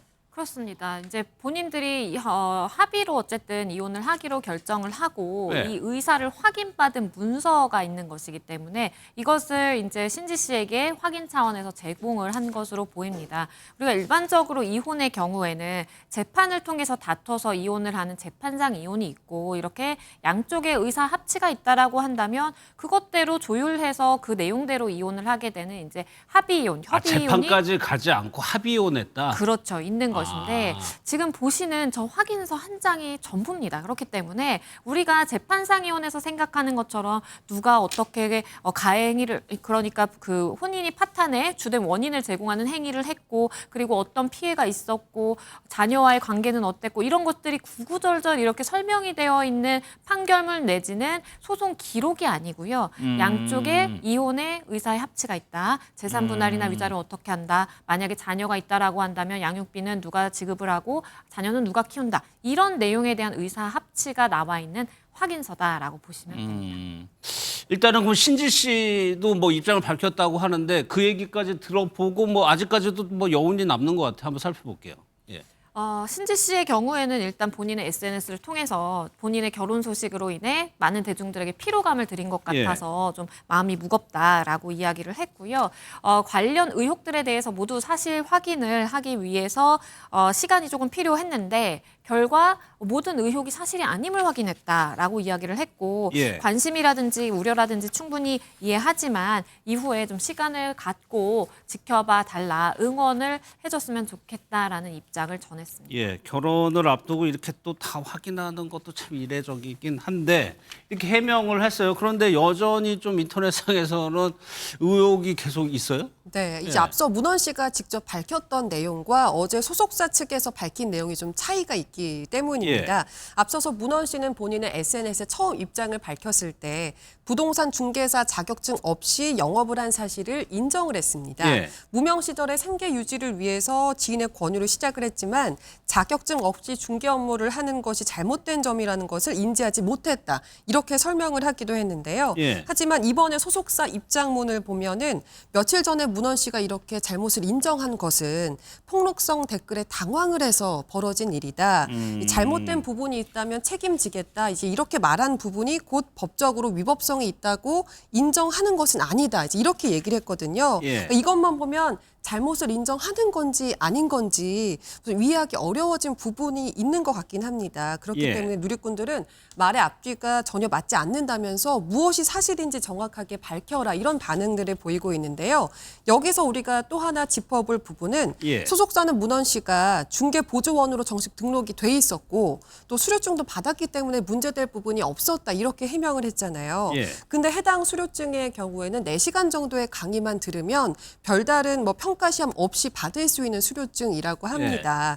그러니까 이 수료증은 중개 보조원으로 취업하기 위한 그런 뭐 자격을 얻기 위한 것이지 중개 업무를 해도 된다. 이제 이런 수료증이 아닌 거거든요. 이제 그렇고 이 중개 보조원의 경우에는 서류 복사 업무 혹은 이제 이 매물을 보여주는 안내 업무 정도를 할 수 있는 제한적인 역할을 할 수 있는 것이지 직접 중개 업무를 하면 또 이게 위법한 행위라고 하거든요. 그렇기 때문에 당시 문헌 씨가 정확히 어떤 업무를 했는지 소명이 돼야지만 이 관련 의혹에 대해서 좀 밝혀지지 않을까 생각이 듭니다. 그렇죠. 중개 업무는 공인중개사 자격증이 있는 사람만 할 수 있는 거죠. 또 하나요. 그 앞서 합의 이혼서 이거를 봤는데 아니 이 정도로 했으면 됐을 것 같은데 또 여기에 좀 의문을 제기해요? 네, 이 문헌 씨가 이걸 이제 공개한 배경이 이 둘의 관계가 원만하게 마무리됐고 문제가 없다는 걸 입증하기 위해서라고 말씀을 드렸잖아요. 이게 처음에 어떻게 시작이 된 거냐면 며칠 전에 신지 씨 유튜브 채널 댓글에 이런 글이 달렸습니다. 이혼 사건 기록을 열람을 해보면 깜짝 놀랄 것이다. 이제 이런 글이 달리면서 그게 과연 어떤 내용이냐 관심이 집중됐었거든요. 근데 하지만 누리꾼들이 이걸 이제 공개했다고 해서 둘의 관계가 문제가 없었다는 것을 증명하는 것은 아니다. 예. 또 이런 식으로 전 배우자와의 의혹을 그냥 무마하고 넘어가려는 것 아니냐. 예. 이렇게 좀 회의적인 반응을 보이고 있는 그럼 겁니다. 양 변호사님 실제로도 이 합의 이혼서만으로 이 원만하다 아니다 판단할 수 없는 겁니까? 판단할 수 없죠. 왜냐하면 이혼에 중대하게 누가 기책 사유를 어떻게 이혼하는지에 대한 내용은 들어있지 않습니다. 오로지 결혼 생활을 유지했던 그 두 당사자만 알고 있을 것인데 만약에 재판상으로 이혼으로 갔다라고 한다면 예. 서로에 대한 주장과 반박을 이어가면서 관련 증거들을 첨부하게 되면서 이것이 객관적 물증으로 남아 있게 되는 거예요. 그런데 그게 아니라 협의 이혼의 경우에는 합의해서 이혼에 이르는 경우에는 사실상 이혼을 하기 위한 조건에 대해서만 합의를 하면 그 조건에 대해서만 적시가 되어 있는 그런 상황인 것이거든요. 그렇기 때문에 우리가 일반적으로 이혼을 할 때에는 누군가의 귀책 사유로 인해서 이혼을 하게 되고 예. 귀책 사유를 행한 사람이 위자료를 지급하게 되는 것이죠. 그 책임으로 인해서. 그런데 지금 상황에 지금 공개된 확인서만으로는 예. 누구의 귀책 사유로 이혼을 하게 된 것인지 그러한 구체적인 내용까지는 확인하기 힘든 상황으로 보이고요. 예. 그러다 보니까 이제 누리꾼들이 보기에는 아니 두 사람의 이혼에 있어서 뭔가 사연이 있는 것 같다라는 의혹 제기가 있는데 그런 예. 의혹이 해결된 건 아닌 거 아니냐라는 이야기가 나옵니다. 저 이거 내용 보면 참 모르는 걸 좀 많이 알게 됐는데 그러니까 뭐라고 얘기는 하냐면 이혼 사건 기록을 열람해봐라라는 글도 있다는 거예요. 이런 게 있는 거예요?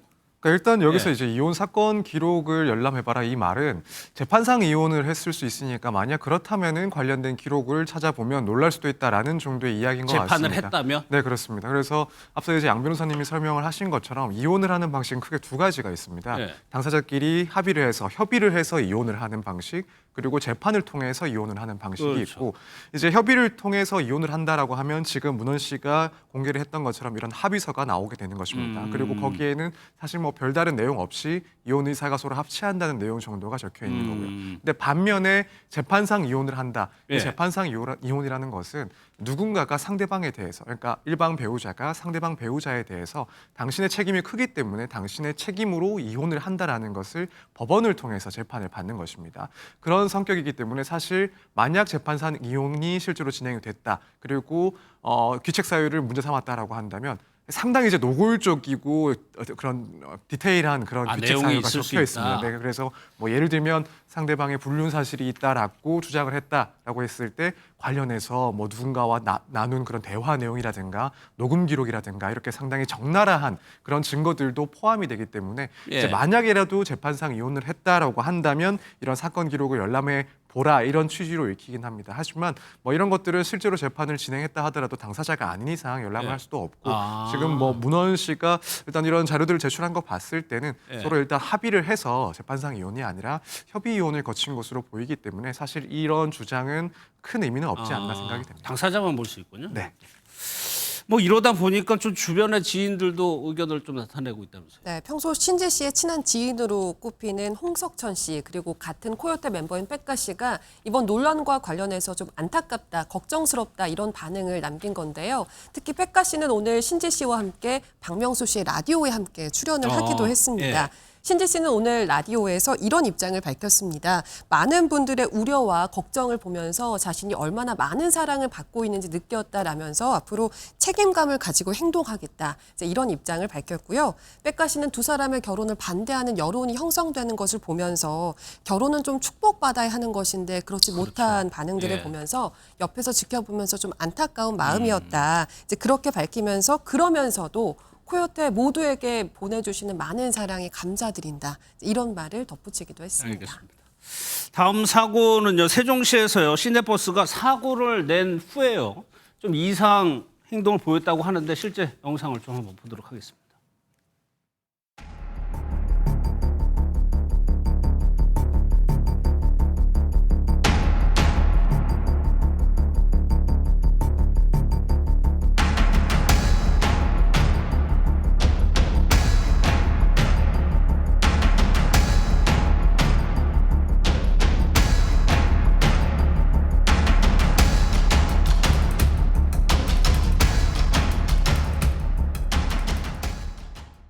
김준현 아나운서, 저 영상을 보면 교차로 같은데 지금 버스가 지금 앞차를 그냥 밀고 가는 거죠, 지금. 맞습니다. 이 영상은 영상 자체로만 봐선 아무리 봐도 이해가 되지 네. 않는 이상한 상황입니다. 지난달 16일 세종시 한 도로에서 있었던 일인데요. 60대 남성이 몰던 시내버스가 앞에 정차 중이던 SUV를 들이받고 그대로 이 차를 밀면서 쭉 진행을 하는 모습입니다. 당시 사고를 당했던 이 SUV는 뒷유리가 산산조각이 나고 블랙박스 카메라가 떨어질 정도의 큰 충격을 그랬겠는데요? 예. 받았다고 하는데요. 이 사고로 당시 일대 도로가 마비되는 상황까지 겪었다고 합니다. 그러면 저렇게 버스가 지금 앞 SUV를 밀고 가다가 멈춘 건가요? 네, 영상을 보면 이 SUV가 그대로 이 상태로 교차로를 넘어서는 모습 보셨잖아요. 그리고 이게 이 상태로 횡단보도 근처까지 진입을 하게 되면서 당시에 길을 건너고 있던 보행자가 놀라서 달아나는, 뛰어가는 모습까지 확인할 수가 있었습니다. 그러니까 예. 꽤 오랫동안 이게 좀 진행이 됐다는 얘기인데 당시 버스에 승객 3명이 타고 있었다고 해요. 예. 근데 이 버스 기사가 이 버스에 타고 있던 승객들이 사고가 났다고 비명을 지르고 내려달라고 항의를 하니까 그제서야 버스를 세웠다고 전해지고 있습니다. 그제서야. 그러면 일단 양 변호사님, 저 추돌이 강하지는 않지만 그래도 약하지는 않거든요. 부상당한 사람은 없었나요? 일단 가장 걱정되는 사람의 경우에는 저 SUV 운전자겠죠. 그러네요. 뒤에서 예. 바로 이제 충격이 가해진 상황이었기 때문에 걱정이 되는 것인데 실제로 이 운전자는요 뇌진탕 등 전치 3주 진단을 받았다라고 합니다. 당시의 충격이 영상에서는 굉장히 심하지 않게 보일 수도 있겠지만 유리 파편이 날아왔고 얼굴을 핸들에 굉장히 세게 부딪혀서 입술에서 피가 날 정도의 충격이었다라는 것이에요. 예. SUV 운전자가 사실은 이렇게 충돌이 발생하게 되면 뭐 멈춘다라든지 운전자가 내려서 확인을 한다라든지 이런 것들이 있어야만 하고 그것을 기대하는데 계속 본인의 차량을 밀고 이렇게 가다 보니까 예. 다른 옆쪽으로 이렇게 핸들을 틀면서 도로가를 빠져나올 수밖에 없었다라고 전해지고요. 이렇게 이 운전자의 경우에 부상을 입어서 지속적인 치료를 또 받았다라고 합니다. 예. 그리고 우려되는 또 사람들은 버스 안에 있던 승객들인데요. 맞아요. 예. 3명의 승객들이 있었고 당연히 이제 충격이 가해지다 보니까 다치기는 했지만 경미한 부상 정도라고 전해지는 상황입니다. 사실 교차로에서 저렇게 정차했는데 뒤에 오던 버스가 멈추지 않을 거라고 예상할 수가 없죠. 그러다 보니까 놀랐으니까 부상이 생길 수도 있을 것 같아요. 그렇다면 서 변호사님, 저 버스기사 운전자는 왜 저렇게 했다는 거예요? 그 이유가 무척 지금 저도 궁금합니다. 이게 지금 조사가 시작이 됐는데 예. 일단 경찰 조사 결과에 의하면은 음주운전도 아니고 그렇다고 예. 약물에 취해서 운전을 한 것도 아니고 또 한편으로는 이 졸음운전에도 해당하지 않는다라고 합니다. 일단 이 가해자 버스 기사의 진술을 보면은 당시 기억이 없다. 이 사고 난 것을 인지하지 못했다라고 진술하고 있는데 예. 아직까지 그 원인이 실제 무엇인지에 대해서는 조사가 되지 못했고 앞으로도 사실 조사를 해서 이제 밝혀져야 될 그럴 내용으로 보입니다. 음주운전도 아니고 약물도 아니고 졸음운전도 아닌데 버스 기사는 당시에 기억이 없어서 사고 난 거 자체를 인지하지 못하고 있다라고 진술을 현재 하고 있다는 겁니다.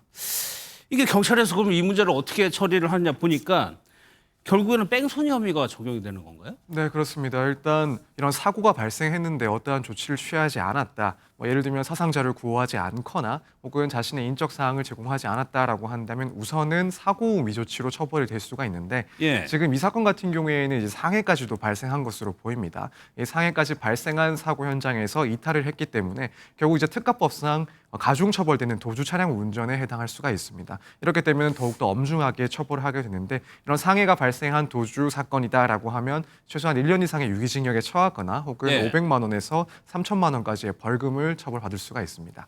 그러니까 저게 차량을 추돌하고 도망가지는 않았지만 그냥 조치를 안 하고 이탈을 한 점 때문에 뺑소니가 되는 거예요. 네, 그렇습니다. 사실 이제 그게 도주인지 아닌지 여기에 대해서도 경찰은 조사를 할 건데 일단 현장에서 이탈했다라고 평가를 받을 수 있는 정도로 움직였다라고 한다면 예. 그런 내용들은 이제 도주로 또 평가를 받을 수가 있어서 더욱 가중 처벌을 받을 수가 있습니다. 일단은 이제 뺑소니 혐의가 돼요. 그런데 김유진 아나운서, 이런 일이 꽤 자주 일어난다면서요? 맞습니다. 지난 5월 춘천에서는 이런 일도 있었더라고요. 간 크게 경찰서 앞에서 뺑소니 사고를 냈던 30대 남성이 붙잡힌 건데요. 경찰서 앞에서요? 네, 이 남성이 불법 유턴을 하다가 택시를 들이받았는데 그대로 구호 조치를 안 하고 그냥 도망을 간 거예요. 그러니까 이 택시 운전자가 차량 밖으로 나와서 저 차 좀 잡아주세요 이렇게 외치니까 때마침 퇴근을 하던 경찰관이 이 모습을 목격을 하고 지금 바로 나오는 잠깐. 네, 추적에 나서면서 예. 결국 이 운전자를 현장에서 검거할 수 있었다고 전해집니다. 부딪혔는데 아무튼 그 앞이 경찰서 앞이라는 얘기죠. 그런데 이게 5월 이 사고로 배달 기사가 12주 부상을 당한 일도 있었습니까? 그렇습니다. 이게 지난 5월에 서울 반포동 주택가에서 있었던 일인데요. 예. 차량이 굉장히 주택가를 빠르게 질주하다가 이 음식점에서 이 음식을 픽업해 나오는 배달 기사를 치게 됩니다. 그리고 이 계단에 앉아있던 이 행인 2명도 사실 부상을 입게 되는 사고가 발생했는데요. 이 직후에 운전자가 차량을 버리고 도망쳤다가 20분 만에 검거가 되는 일도 있었습니다. 예. 당연히 음주 측정을 해봤겠죠. 도주를 하는 상황이다 보니까 알고 보니까 면허 취소 수준의 만취 상태였다라고 지금 전해지고요. 예. 배달 기사는 급하게 병원으로 이송이 됐는데 언급해 주신 것처럼 전치 12주가 나왔어요. 아무런 정말 기대라든지 예측이 불가능한 그런 상황에서 급격하게 빠른 속도로 달리는 차량에 치이다 보니까 굉장히 부상이 골절상이 심각했습니다. 사실 뺑소니라는 게 부상자를 놔두고 그냥 간 거일 수도 있기 때문에 좀 처벌이 강할 것 같은데 의외로 솜방망이 처벌이라는 지적도 있더라고요. 네, 그러다 보니까 이제 최근에는 또 법원에서 이런 양형 기준을 조금 더 넓게 설정하는 그런 일도 있었습니다. 그래서 2023년에 이런 양형 기준이 상당히 좀 강화가 되긴 했습니다. 뭐 예를 들면은 피해자가 사망하는 사고가 발생을 했는데 이 피해자를 다른 곳에 유기를 하고 도주를 했다. 그러면은 원래는 이제 10년 정도의 처벌을 가했지만 12년으로 이렇게 상향을 하는 등 이렇게 구체적인 사안에 따라서 과거에 비해서는 보다 엄중하게 처벌하는 기준을 또 제시를 하고 있는 상황입니다. 알겠습니다.